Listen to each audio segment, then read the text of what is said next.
Bien, este sería el video 2 del contenido de vectores. Antes de ir con las operaciones en sí, tenemos que aprender algunas cosas. Entonces, lo que habíamos visto en la primera parte es que teníamos lo que se llama componentes de los vectores. Habíamos visto eso en clase también, que muchas veces cuando un vector está actuando en forma diagonal, lo que pasa es que tiene dos componentes o dos proyecciones, una en la horizontal que solemos llamarle X y una en la vertical que solemos llamarle Y. Y eso tenía una forma de calcularse que el valor de X, el valor de la componente X era el valor del vector por el coseno del ángulo que forma con la horizontal y el valor de Y, que sería el valor del vector por el seno de Y que está acá. La imagen lo que hace es compararnos solamente por el nombre de las componentes y esto haciendo el cálculo. Y la suma de ambas componentes me daba el vector que yo estoy estudiando. Si tengo un vector en la horizontal, su componente en Y vale 0, lo mismo que si tengo un vector solamente en la vertical. Su componente de X vale 0. Bien. Pero en física tenemos lo que se llama vector unitario, que sería una forma de designar a los vectores para no tener que usar unidades de medida. Si yo estoy trabajando en el eje de coordenadas, eso se va a mantener así siempre.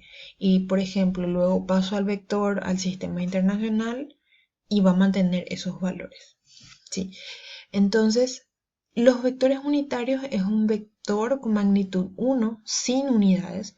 Su única finalidad consiste en direccionar, es decir, describir una dirección en el espacio. Entonces lo que hacen los vectores unitarios es decirme dónde estoy prácticamente.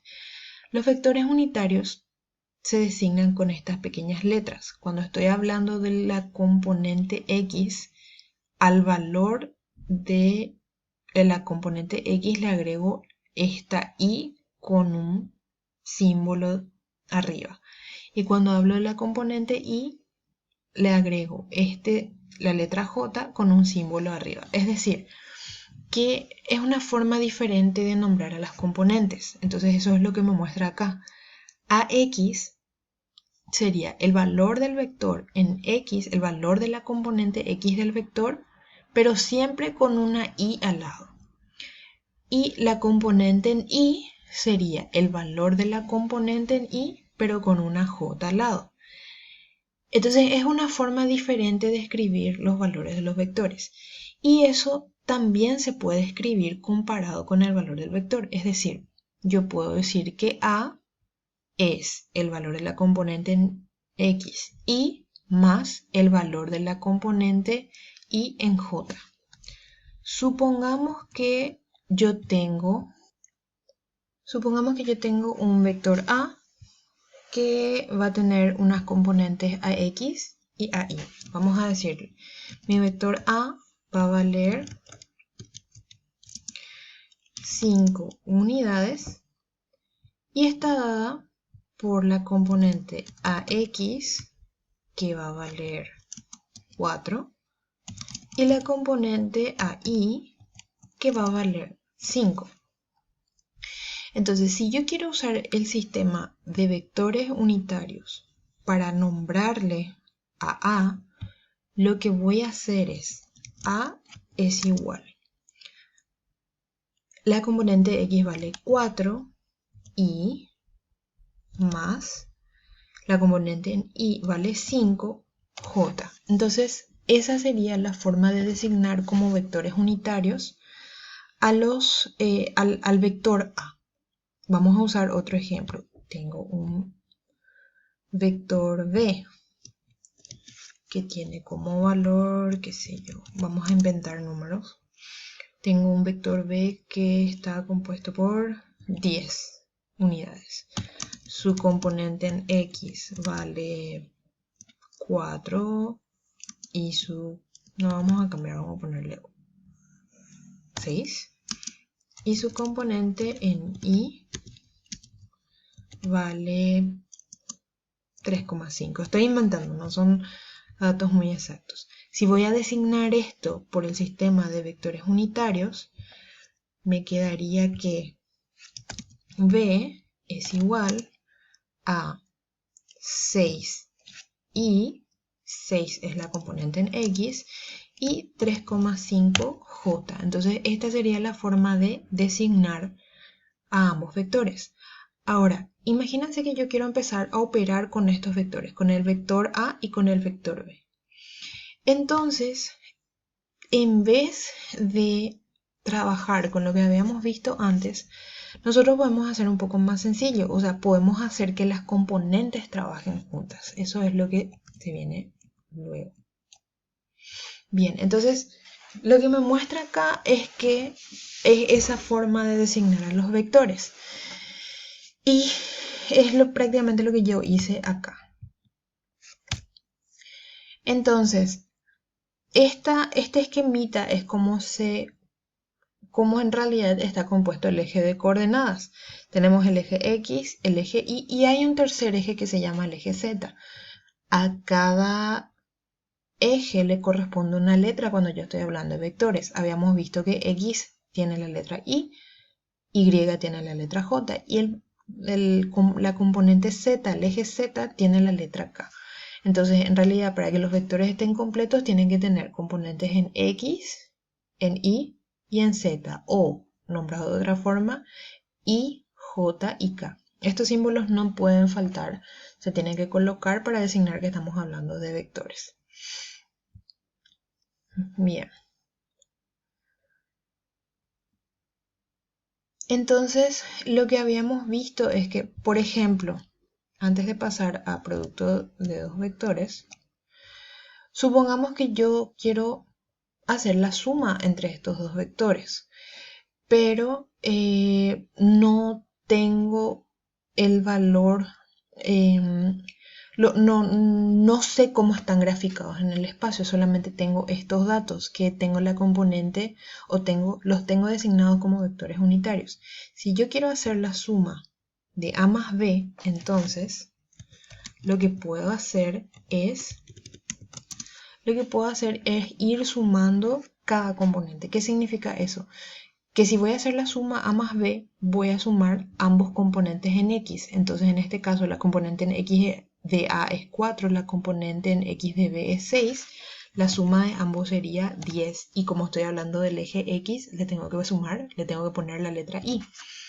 Y ahora voy a sumar las componentes en Y. Tengo 5 más 3,5 sería 8,5, pero como estoy hablando de la componente Y, sí o sí le tengo que agregar la letra J.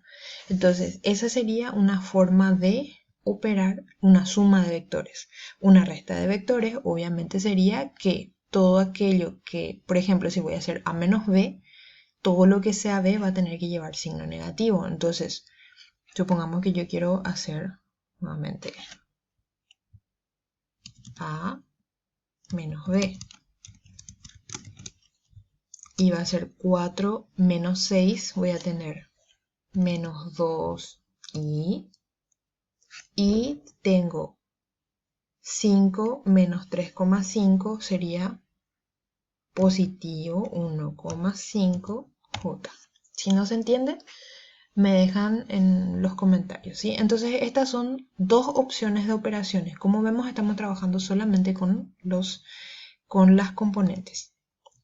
¿Por qué tenemos que aclarar esto? Porque una de las formas de resolver las operaciones es con esas componentes.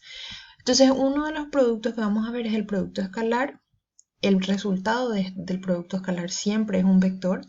Es la operación entre dos vectores que me va a dar como resultado un producto, un valor escalar. Y está dada por esta fórmula que está acá, que sería A por B por el coseno del ángulo que forman ambos. Ahí agrandé la captura para que se note. Entonces, el producto escalar también se llama producto punto y está dado por A por B por el coseno del ángulo. Esto es cuando yo sé el valor de mi vector. Es decir, cuando yo sé que el vector vale 5 unidades o 3 unidades. ¿Sí? Pero recordemos lo que aprendimos ahora. No siempre se designan así. Antes de pasar a eso, el signo o el tamaño del ángulo que forman, es decir, antes de eso, para poder aplicar esta fórmula yo tengo que, como condición, que tengo que saber el valor de los vectores y el ángulo que forman entre ellos. Es la única forma en la que puedo aplicar esta fórmula. En esta fórmula también nos importa el ángulo y su signo. Si su signo está entre 0 y 90, el producto escalar va a ser positivo. Si el ángulo está entre 90 y 180, el valor escalar va a salir negativo. Pero cuando el ángulo vale 90, el producto escalar sale 0. ¿Qué pasa cuando dos vectores forman un ángulo de 90 grados? Son perpendiculares. Entonces, algo que no está escrito y que hay que saber de memoria es que el producto escalar de dos vectores que son perpendiculares siempre va a ser 0. Y acá me muestra, por ejemplo, cuando el ángulo entre los dos vectores es 0, el producto escalar siempre va a salir 1. Y cuando el ángulo vale 90, el producto escalar siempre va a salir 0. Ahora, ¿qué tenemos acá? Tenemos la nueva nomenclatura que vimos, o la nueva forma de nombrar. Tenemos los vectores unitarios. Entonces, cuando tenemos vectores unitarios y tenemos que hacer producto escalar, la operación está dada por, volví a ampliar un poquito más la ventana para que se vea, acá está la fórmula que me interesa, el producto escalar cuando yo estoy hablando de vectores unitarios va a ser la multiplicación de los componentes entre sí y su posterior suma. ¿Qué significa eso? X con X más Y con Y más Z con Z.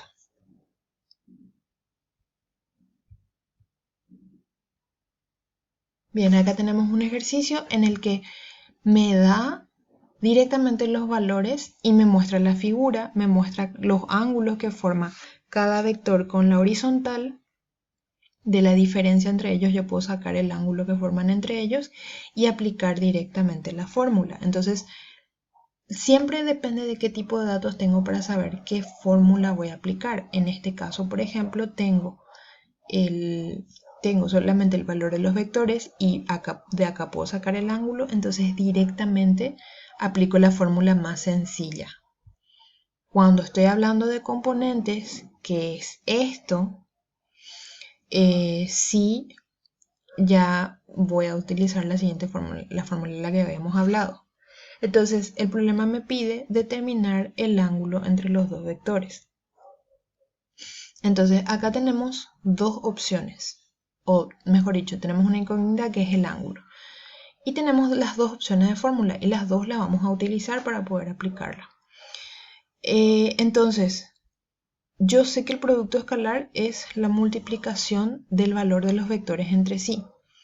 Yo acá tengo las componentes, pero ¿qué pasa? Cuando yo hacía Pitágoras o mejor dicho, cómo yo sacaba el valor de un vector cuando sabía las componentes. Hacía Pitágoras. Bueno, va a ser lo mismo. Voy a aplicar la fórmula de Pitágoras a esta fórmula, a este vector para saber el valor de A. Voy a aplicar la fórmula de Pitágoras para saber el valor de este vector B. Y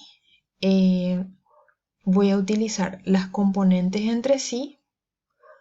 Voy a multiplicar las componentes entre sí para poder tener también un valor de producto vectorial.